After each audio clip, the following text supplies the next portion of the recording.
മുതിർന്ന commander Rais Sayyid Israel ആക്രമണത്തിൽ കൊല്ലപ്പെട്ടതായി സ്ഥിരീകരിച്ച ഹമാസ്. കരാർ ലംഘനം തുടരുന്നത് വെടിനിർത്തൽ രണ്ടാം ഘട്ട ചർച്ചകൾക്ക് തിരിച്ചടിയായി. പ്രകൃതിക്ഷോഭം മൂലം കടുത്ത ദുരിതത്തിലായ ഗസ നിവാസികൾക്ക് ഇനിയും സഹായം അനുവദിക്കാതെ ഇസ്രായേൽ. ശക്തി സംഭരിക്കാനുള്ള ഹമാസ് നീക്കം അനുവദിക്കില്ലെന്നും ഇസ്രായേൽ. ശനിയാഴ്ച ഗസ സിറ്റിക്ക് പടിഞ്ഞാറുള്ള അൽ റാഷിദ് റോഡിൽ കാറിൽ സഞ്ചരിക്കവെയാണ് ഇസ്രായേൽ സൈന്യം നടത്തിയ ഡ്രോൺ ആക്രമണത്തിൽ റായിസ് സയ്യിദ് കൊല്ലപ്പെട്ടത്. കൂടെയുണ്ടായിരുന്ന 4 പേരും കൊല്ലപ്പെട്ടു. 25ഓളം പേർക്ക് പരുക്കേറ്റു. സയ്യിദ് കൊല്ലപ്പെട്ട വിവരം ഹമാസ് നേതാവ് ഖലീൽ അൽ ഹയ്യ സ്ഥിരീകരിച്ചു. ഇസ്രായേൽ നിരന്തരം വെടിനിർത്തൽ ലംഘിക്കുന്നതായി ഖലീൽ അൽ ഹയ്യ കുറ്റപ്പെടുത്തി.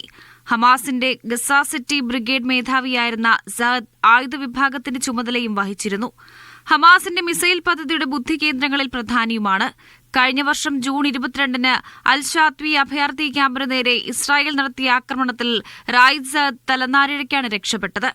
കരാർ ലംഘിച്ചുള്ള ആക്രമണം വെടിനിർത്തലിന്റെ ഭാവി സംബന്ധിച്ച ആശങ്ക ശക്തമാക്കി.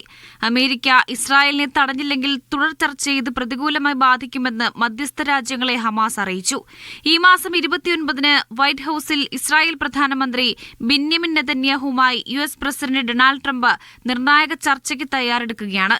ഇതിനു മുന്നോടിയായി US പശ്ചിമേഷ്യൻ ദൂതൻ സ്റ്റീവ് വിറ്റ്കോഫ് ഉടൻ ഇസ്രായേലിലെത്തും. യുദ്ധാനന്തര ഗസയിൽ സൈനികമായ ശക്തി സംഭരിക്കാനുള്ള ഹമാസ് നീക്കം അനുവദിക്കില്ലെന്ന് പ്രതിരോധ മന്ത്രി ഇസ്രായേൽ കാറ്റ്സ് പറഞ്ഞു.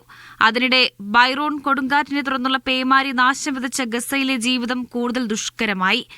10,000-കണക്കിന് ടെന്റുകളും മറ്റും തകർന്നതോടെ ലക്ഷങ്ങളാണ് പുറന്തള്ളപ്പെട്ടത്. ഗസയിലേക്ക് വൻതോതിൽ സഹായം അയക്കണമെന്ന ലോകത്തിന്റെ അഭ്യർത്ഥന ഇസ്രായേൽ ഇനിയും അംഗീകരിച്ചിട്ടില്ല. ഹൃദയഭേദകമായ അവസ്ഥയാണ് ഗസയിലെ ജനങ്ങൾ അഭിമുഖീകരിക്കുന്നതെന്ന് UN ഏജൻസികൾ ചൂണ്ടിക്കാട്ടി. Media 1 Dubai.